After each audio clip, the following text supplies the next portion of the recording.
Hi everybody, welcome back to the Feynman technique. So today we're going to be solving this integral. It's the Gaussian. It's Gaussian form. It's an extended, well, not extended, but it's a parameterized Gaussian integral. I named it the Gaussian probability integral for this video. Anyway, we're going to be solving this in terms of t. Okay, so the first thing we're going to do is we're just going to make a substitution right off the bat. We're going to let u equal tx, therefore dx is 1 over t du. So now we have I of t being equal to the integral from 0 to infinity of this, and we simplify it to this. So now we have I of t is 1 over t times some integral that is going to evaluate to a constant. We are going to call that constant j. So this integral right here just becomes a constant j. So I of t is going to be equal to j over t. And that's what we see right here. All right. So next we're going to define this auxiliary function, and we're going to extract our original I of t from this. All right. So this is our f of t, not I of t, f of t. All right, we'll notice that f of 0 is equal to pi over 2. Because if we plug in 0 for t, we just get 1 on the numerator, and then we have a familiar integral. So f at 0 is pi over 2, and we'll notice that if we take t going to infinity in our original f of t, we will get 0. So we have f of 0 is equal to infinity. I'm sorry, f of 0 is equal to pi over 2, and f at infinity is equal to 0. Okay, so now we're going to differentiate our f of t with respect to t using the Leibniz rule for differentiation under the integral sign.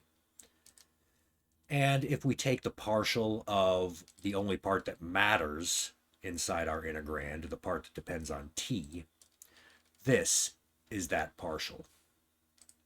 So now we have f prime of t is equal to this, and you'll notice that the x squared plus 1 terms will cancel out. So our f prime of t is just equal to this. All right, you'll notice this is our original I of t, which we know is just j over t. So we can say that f prime of t is just negative 2j e to the negative t squared. Great. Well, now we can integrate both sides of this equation. We can integrate this from 0 to infinity, and we can also integrate this from 0 to infinity. Now, the left-hand side is going to be pretty easy. We're just going to take the antiderivative of f prime, which is just f, and evaluate it at the bounds. In other words, this side is just going to be f at infinity minus f at 0. All right, and then we just have this integral on the other side. So again, the left-hand side is just going to equal f of infinity minus f of 0, which is negative pi over 2. Now for the right-hand side, if we integrate from 0 to infinity, let's go back a couple slides, you'll notice that this negative 2j is just constant.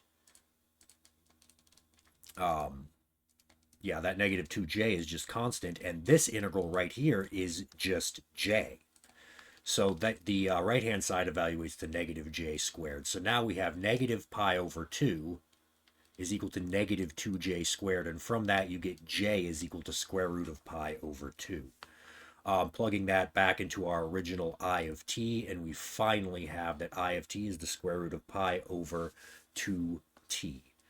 All right, guys, I hope you enjoyed that, and we'll see you next time.